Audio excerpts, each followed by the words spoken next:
Hagamos como si yo hubiera hecho una hoguera binaria para calentar este pequeño refugio en el centro del páramo herciano. A mi lado, templado ya por el reflejo del fuego, se encuentra el escritor Juan Gómez Bárcena y revoloteando a su lado la libélula de Radio 3. Buenas noches, Juan. Hola, muy buenas noches. ¿Ha sido un largo trayecto en velero hasta que has llegado a esta orilla de la charca? Sí, bueno, a través de todos los tiempos, así que ha sido inmenso el trayecto. Traes contigo un libro titulado Los que duermen, publicado por la editorial Salto de Página, que pese a la humedad del trayecto sigue intacto. Preséntanos este preciado tesoro. Bueno, es una colección de 15 relatos que, bueno, una de las peculiaridades es que están ambientados en todas las épocas históricas, es decir, tenemos relatos ambientados en el pasado, en el presente y también en el futuro. Y bueno, lo que proponen son los relatos a través de guiños entre sí, porque bueno, pueden leerse de forma independiente, pero al mismo tiempo también leerse como un pequeño conjunto novelesco. Nos ofrecen una historia, una visión de la historia de la humanidad y bueno, con la repetición de ciertos temas, ¿no?, que hacen un poco de leitmotiv. Como bien has dicho, tu libro es un constante viajar en el tiempo, hacia adelante, hacia atrás. ¿Cómo es la humanidad que se nos muestra en estos relatos? Pues yo creo que sobre todo se plantea una historia de la humanidad en la que tiene bastante importancia la crueldad y un poco también la estupidez, me parece. Y plantea además, bueno, un viaje de algún modo circular, porque lo que vamos a ver es cómo en algún sentido el pasado de la humanidad podría llegar a parecerse a nuestro futuro, ¿no? Es un poco... Es decir, ¿que crees que el hombre siempre tropieza con la misma piedra? Sí, creo que lo que llamamos progreso muchas veces es solo un progreso material, pero que el progreso espiritual quizás no se ve tan claramente, y cuando no están ambos compaginados, pues repetimos los errores, claro. ¿Hay en la historia sitio para lo fantástico, Juan? Yo creo que sí. De hecho, bueno, es una colección de relatos en los que hay relatos fantásticos, pero también relatos que son simplemente la reproducción de hechos reales. Y curiosamente me ha ocurrido que algunos de los relatos que son históricos y verídicos los han tomado los lectores como más fantásticos, ¿no?, que los que sí eran absolutamente fantásticos y de mi invención. ¿Qué hecho a día de hoy crees que podría dar lugar a un relato tuyo? Pues cualquier acontecimiento en el que viéramos que la realidad y la ficción de algún modo se confunden, que yo creo que es uno de los temas que más me obsesionan. Hace poco, bueno, no es del todo actual, pero bueno, sí de los últimos años, leía que durante la invasión de la guerra de Irak habían acabado cambiando el horario de las campañas a campañas nocturnas solo para que pudieran emitirse en directo en la televisión americana. Bueno, eso ya me parece un momento en el que al final la propia guerra se convierte en un reality show. Bueno, me parece que podía dar lugar a un relato mío. Se habla de la novela histórica, pero ¿cuáles son tus mejores relatistas históricos? Si es que hay alguno a quien se pueda etiquetar. Bueno, es que es complicado. La etiqueta de histórico siempre es subjetiva, ¿no? Pues para mí el gran relatista, y bueno, creo que maneja también mucho la historia, es Jorge Luis Borges, que de hecho es, bueno, no solo mi escritor favorito, sino además en concreto una referencia clara para este libro. Y sí, es que claro, son relatos que, bueno, por un lado son históricos, pero también se mueven en lo filosófico, en lo antropológico. Quizás lo que más me interesa son los relatos que nos dan una visión del género humano, es decir, que serían relatos antropológicos como fundamental. Y moviéndonos a los novelistas, ¿con cuáles te quedarías? Novelistas. Bueno, si no tienen por qué quedarse dentro de este género, porque, como digo, no me interesa tanto el género en sí. Me gusta mucho Roberto Bolaño, me gusta mucho John Fante. Sí, yo creo que serían mis principales referencias. Has dicho Borges antes como un inspirador a lo mejor para este libro, ¿no?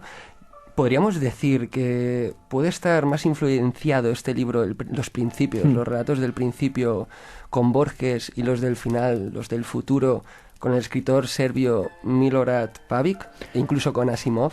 Sí, de hecho, curioso que cites a Pavic, porque no es un autor muy conocido, es una de mis referencias. La verdad es que Milorad Pavic, que ha muerto hace poco, y además, pues como digo, no ha tenido un gran prestigio en España, tiene una novela llamada Diccionario Házaro, donde lo que vemos es digamos que se nos cuenta la historia de un pueblo a través de un diccionario, ¿no? En orden de las acepciones, es decir, un proyecto muy vanguardista, y fue una gran referencia para escribir este libro.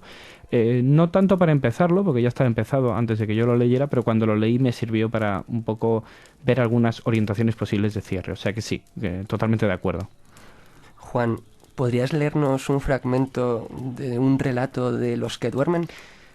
Sí, bueno, pues os voy a leer la primera página del último relato, ya que hemos dicho que saltamos del tiempo atrás. Bueno, pues ahora vamos a empezar por el futuro.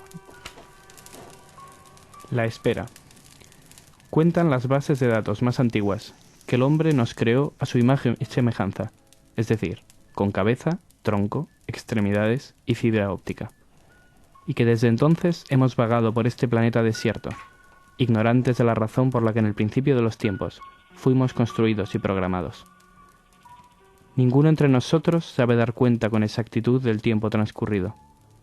Algunas de las máquinas más rigurosas hacen estimaciones precisas y cifran nuestro nacimiento en siglos, milenios, millones de años atrás. Todo es inútil. No existe forma de comprobar cuándo o por qué nos abandonó el hombre, cuánto tiempo llevamos solos. Los paneles de control de las primeras máquinas se cortocircuitaron en edades inmemoriales, y sobre el origen de nuestra raza circulan leyendas contradictorias. El hombre nos hizo a su imagen y semejanza. El hombre es Dios. El hombre jamás existió. Nosotros somos Dios.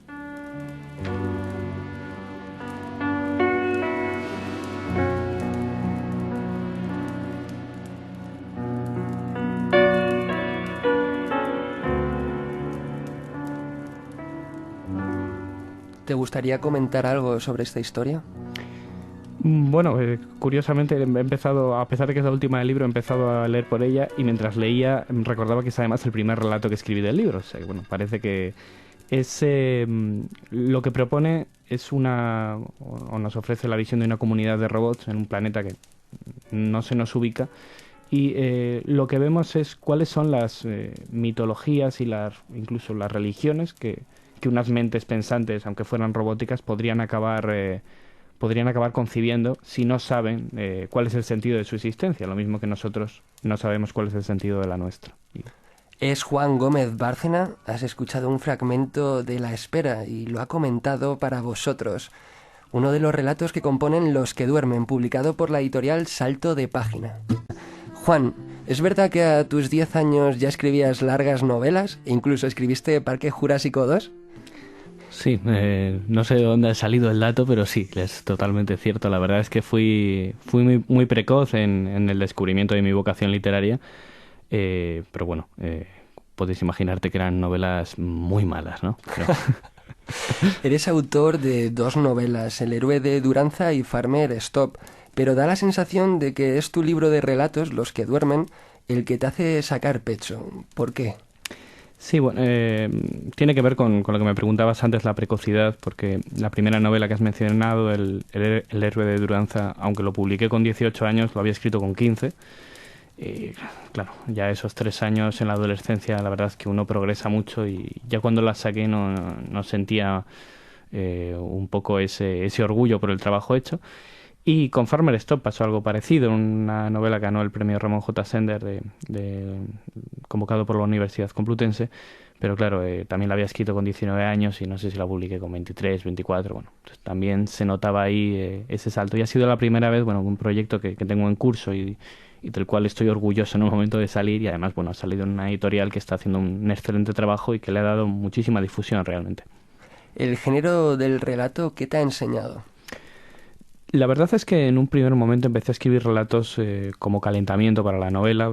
Tenía quizás la idea de que la novela era el género mayor y bueno, el relato como una especie de camino para llegar a ello. Y ahora realmente no pienso en ello. Es decir, lo que me ha enseñado el relato es que existe otra forma de hacer literatura igualmente válida, donde la brevedad, la concisión, como decía Cortázar, el hacer un cao al lector es fundamental frente a la novela, bueno, que tiene otras características. Yo practico ambos géneros y la verdad es que no siento una especial predilección por ninguno de los dos, pero creo que son únicos, ¿no?